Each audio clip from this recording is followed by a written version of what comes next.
When every meal in the city became too expensive, Ratu did not invent a luxury product. She sold affordable lunch to tired workers. In 2077, eating outside had become a privilege. Restaurants charged extra for clean air, table access, service robots, and food temperature protection. Even simple meals came with platform fees, packaging fees, delivery fees, and energy surcharges. For workers in Neon Jakarta, lunch was no longer a small daily expense. It was a financial decision. Every afternoon, Ratu watched people near Raja's office tower stand beneath glowing food boards, staring at prices they could barely afford. Some workers bought coffee and called it lunch.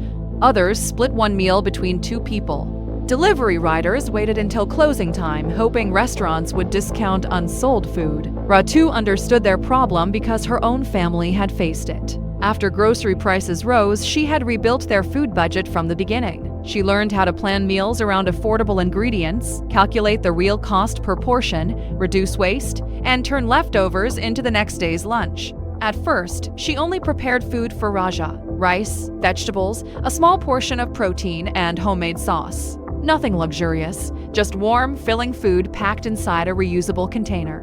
One afternoon, Raja opened his lunchbox in the factory break area.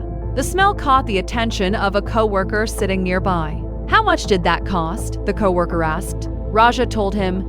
The co-worker laughed because he thought Raja was joking. The meal cost less than half the price of the cheapest food stall downstairs. The next day, the co-worker asked if Ratu could make one for him too. Then another worker asked. By Friday, Raja carried 6 lunchboxes to work. Ratu did not call it a business yet. She called it helping. But Nas disagreed. "If people pay for it, Mama, it is a business," she said. Nas was sitting at the kitchen table drawing small logos on her school tablet. She created a picture of a lunchbox with a glowing heart above it. Underneath, she wrote the name, Ratu's Worker Meals. Ratu smiled. "The name is too long." Nas changed it to RatuBox. That name stayed.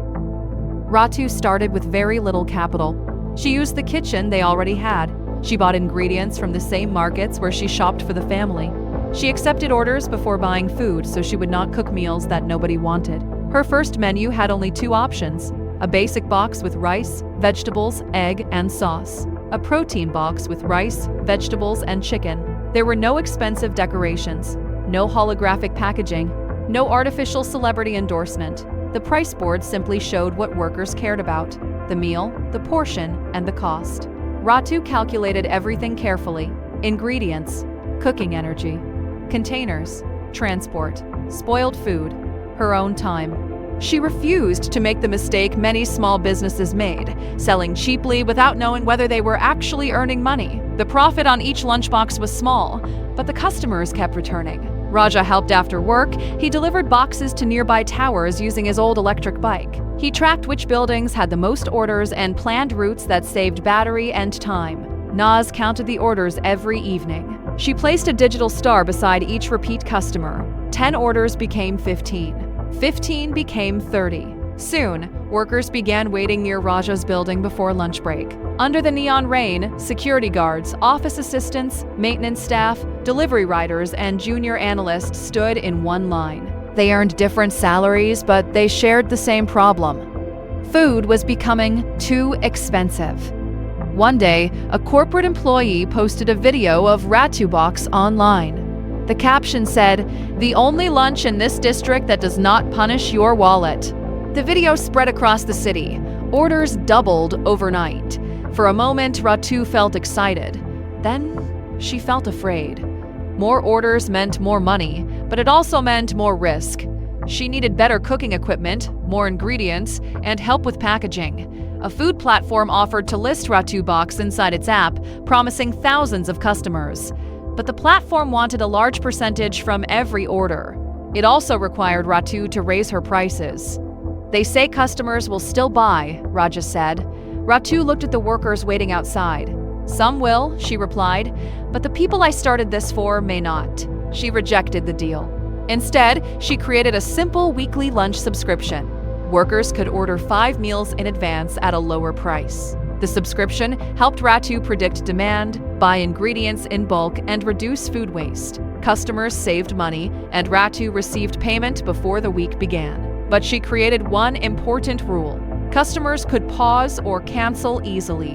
Ratu did not want to build the same kind of subscription trap that had once drained her own family budget. Her business grew because it solved a real problem, not because it forced people to stay. Still, growth was not easy. One week, vegetable prices increased suddenly. Another week, their cooking unit failed. On a busy morning, Raja's delivery bike lost power halfway through the route, and he had to carry 12 boxes through a crowded elevator station. Ratu made mistakes too. She once accepted too many orders and delivered late. Several customers complained. She refunded them, apologized, and limited the number of orders until the system improved. She learned that a business was not just a good product. It was trust repeated every day. Over time, Ratu developed a better system. She rotated menus based on affordable ingredients. She negotiated directly with a small group of local food growers. She used reusable containers for regular customers. Raja grouped deliveries by building, and Naz built a colorful order map showing where each box needed to go. Their apartment became a lunchbox assembly line every morning. Rice on one side, vegetables in the middle, protein at the end, labels, bags, and delivery codes near the door. It was crowded and tiring.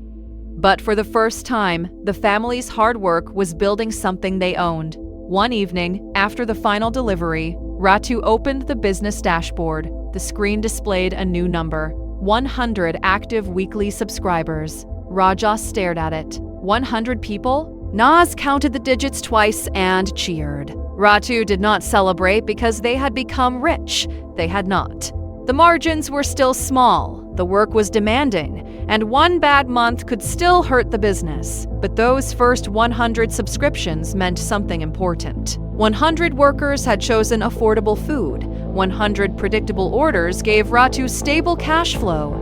And one simple idea, started with almost no capital, had become a real source of family income. The final screen showed the first 100 subscriber names glowing above the RatuBox logo that Naz had drawn. This is the lesson from Finance 2077. A strong business idea does not always begin with advanced technology or a large investment.